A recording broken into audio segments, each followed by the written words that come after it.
이승희 1월 17일 최고위원 및 각 위원회 위원장 확대 간부 회의를 시작하겠습니다. 평창 동계올림픽이 김정은 괴뢰 정권의 선전장이 될 것 같습니다. 우리 이규택 대표님이 말씀하셨던 것 같이 아마 평창 올림픽이 아니라 평양 올림픽이 될 가능성이 높습니다. 평창 동계 올림픽의 북한 참여에 목을 메고 있는 문재인 씨 좌파 정권이 한심합니다.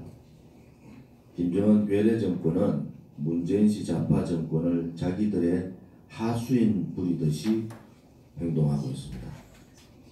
공동 발표문 내용뿐만 아니라 협상 자체 그 자체가 그야말로 김정은 뜻대로 지시받고 지시를 이행하는 그런 행태를 가지고 있습니다.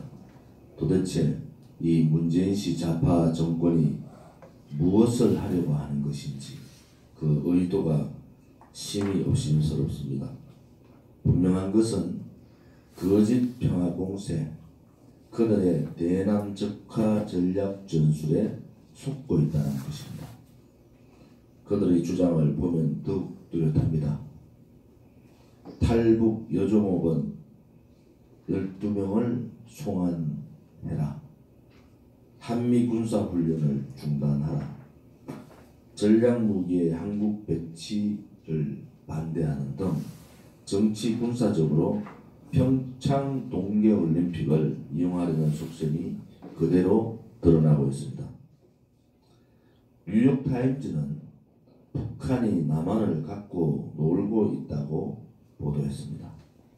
문재인 정권의 도종환 장관은 북이 요구하지도 않았는데 태극기 입장을 버리고 한반도 길을 들고 공동 입장하겠다고 합니다.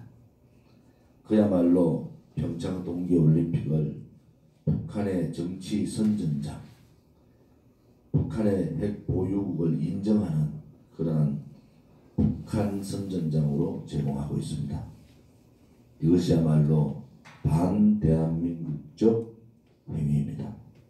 태극기를 짓밟고 태극기를 버리고 치르려고 하는 평창 올림픽에 대해서 심히 우려를 표할 수밖에 없습니다. 태극기 없는 평창 올림픽은 반대합니다.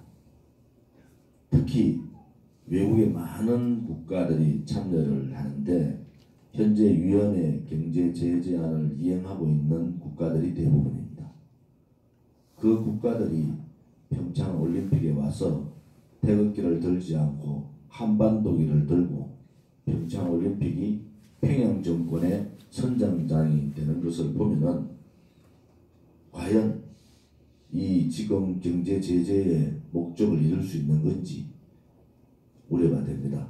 이것이 주사파 청와대 사람들의 의도인가 의심스럽습니다.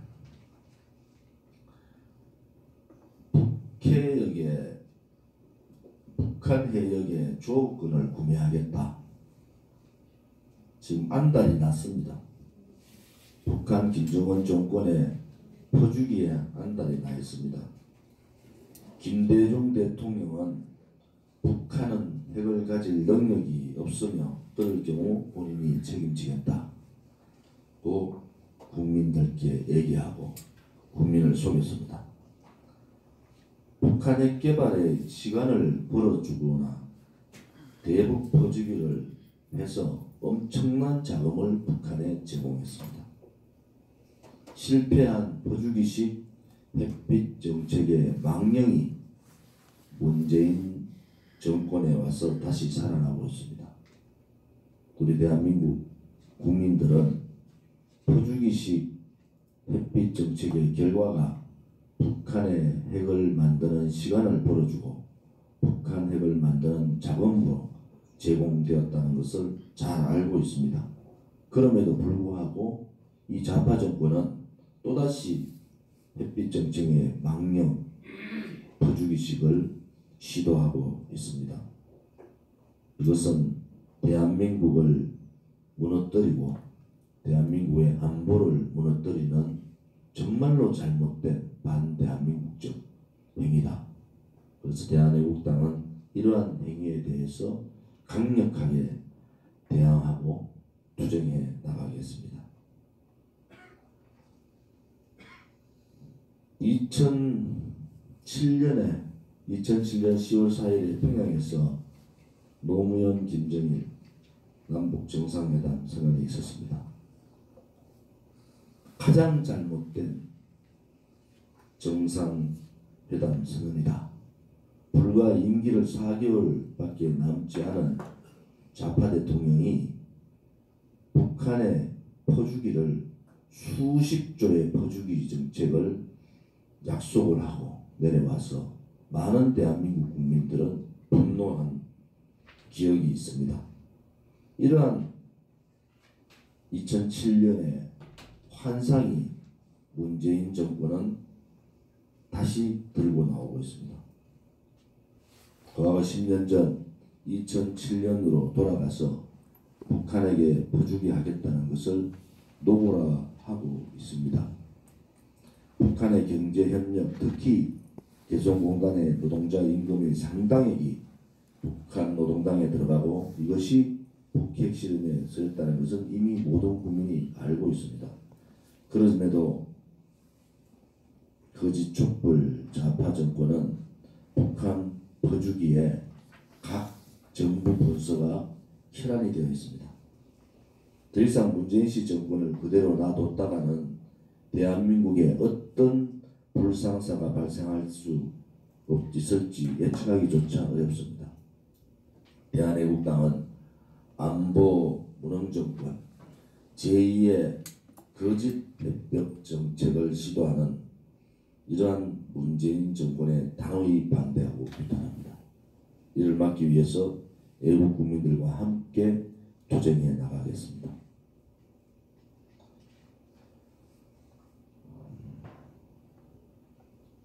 경제 전반에 걸쳐서 포퓰리즘 좌파 정권이 또 포퓰리즘 좌파 정권의 정책이 대단한 부작용으로 나타나고 있습니다.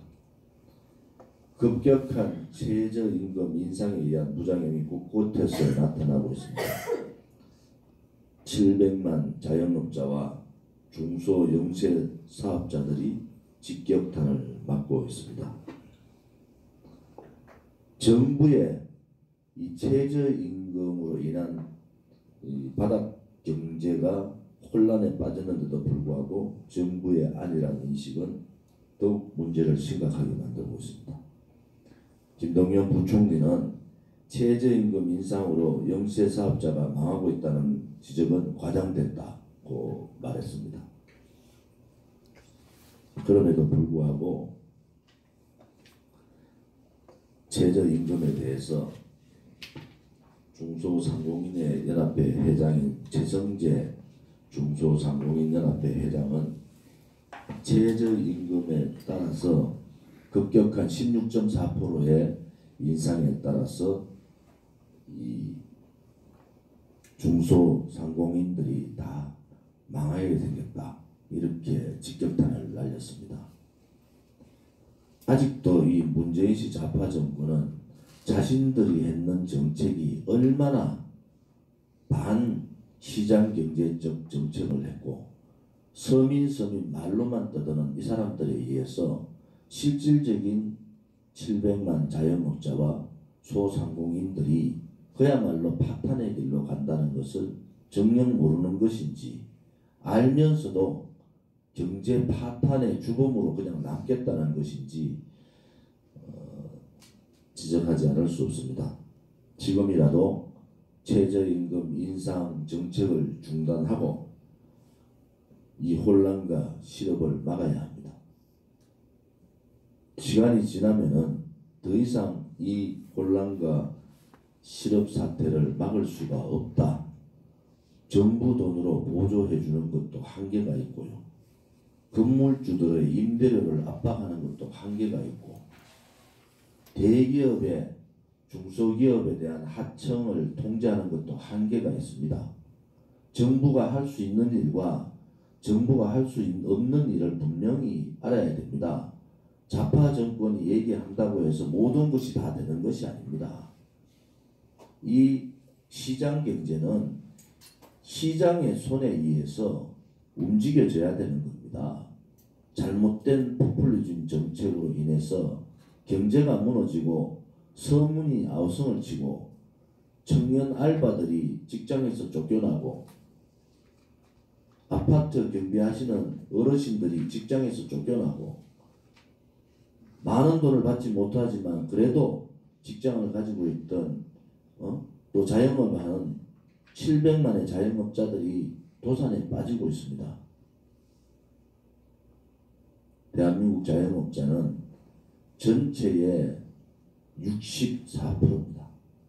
그리고 대한민국 자영업자의 도산은 전체 기업 도산의 90%를 점유하고 있습니다. 이것은 지금 이 포퓰리즘 정책을 하고 있는 문재인 씨 좌파 정권이 얼마나 아마추어 정권이고 얼마나 이 시장 바닥을 모르는 정책인가 한심하기 거지가 없습니다. 많은 이 정권에 앞장서 있는 사람들이 자기 손으로 돈을 벌어본 사람이 많이 없습니다. 자기 손으로 돈을 벌어보지 않으니까 이 돈, 노동에 의한 돈, 이 노력에 의한 돈, 또 중소기업, 소상공인들이 혹은 소규모 자영업자, 공장들이 어려우면서도 그 근로자들과 같이 버티면서 이 대한민국 경제를 버티는 역할을 했는 그 내용을 모릅니다. 사업주는 다 도적으로 몰고 기업가는 다 부정한 사람으로 몰고 이러한 반기업적 정책, 반기업적 좌파들의 사고를 가지고는 대한민국의 경제를 일으킬 수가 없습니다. 지금이라도 최저임금 인상 중단, 친노동정책 중단, 그리고 강압적 반시장 경제 정책의 중단을 요구하고 우리 대한애국당은 이 700만 소상공인들과 함께 이 포퓰리즘 정책을 하고 있는 반시장 경제, 반자본주의 정책을 하고 있는 문재인 시 정권과 투쟁해 나갈 것을 함께 말씀드립니다. 16일 통계청에 따르면은 장기 실업자, 젊은 사람들이 장기 백수락합니다. 장기 실업자는 구직 기간이 6개월 이상인 실업자들을 말합니다. 14만 7천 명에 달합니다. 2000년 이후 18년 만에 작년에 비해서 14,000명이 늘었습니다. 12% 정도가 늘었는데요. 이것은 2000년 이후 최대 규모입니다. 청년 실업률 또한 청년 실업률을 측정한 이후 문재인 씨 정권 들어와서 최고치를 이루고 있습니다. 청와대에 취업률 판을 걸고 그렇게 자랑스럽게 설명하던 문재인 씨는 어디로 갔습니까? 장기 실업자가 최고치를 기록하고 청년 실업이 최고치를 기록하는 이 상황에서 과연 이 반시장적 부주기식 포퓰리즘 정책을 계속하겠다는 것인지, 만약에 이러한 정책을 중단하지 않고 반시장 경제적 포퓰리즘 정책을 계속한다면 엄청난 국민의 저항이 있을 거다, 이렇게 보고 있습니다. 또한 전문대학교 졸업생들의 청년 실업률이 지난 해에 9.1%, 2017년입니다. 저랑 최고치를 이렇습니다. 이것은 무엇을 말하느냐? 20대에 퇴사를 하는, 20대에 취업을 했다가 퇴사를 하는 청년 실업자들이 많아졌다는 겁니다. 그 원인이 뭡니까? 청년들한테 노동의 중요성을 얘기하지 않고 있습니다. 이 정부는. 이 정부는 그냥 포퓰리즘으로 청년들한테 일을 하지 않고도 살 수 있다라는 허황한 꿈들을 심어주고 있는 겁니다. 이러한 전반적인 인식들이 대한민국 청년 사회에 기저를 이루고 있다면 이 대한민국의 경제뿐만 아니라 대한민국의 미래는 없는 겁니다. 문재인 씨 정권이 무너지는 것이 아니고 대한민국이 망하는 겁니다. 안보로 망하고 경제로 망하고 청년들이 미래가 없고 비전이 없는 대한민국이 되면은 이 70년 동안 지켜왔던 우리 선배들한테, 이 대한민국의 자랑스러운 한강의 기적을 이룬 선배들한테 이 시점에 사는 우리는 역사의 죄인이 되는 겁니다. 그래서 우리가 이 문재인 씨 좌파 독재 정권에 투쟁하는 겁니다. 우리가 박근혜 대통령만 무죄 석방하고자 하는 것이 아닙니다. 박근혜 대통령께서 하셨던 경제정책이 시장경제에 맞았고 자본주의 경제에 맞았기 때문에, 또 박근혜 대통령께서 하셨던 정치, 경제, 안보 모든 정책이 대한민국의 정체성인 자유민주주의 맞았기 때문에, 그렇기 때문에 우리는 박근혜 대통령을 지지하고 죄 없는 대통령이 감옥 간 것을 분통해야 하는 겁니다. 불과 8개월밖에 안 된 문재인 씨 좌파 정권을 보면은 그야말로 이 나라가 무너지고 이 나라가 망해지는 모습을 보고 있지 않습니까?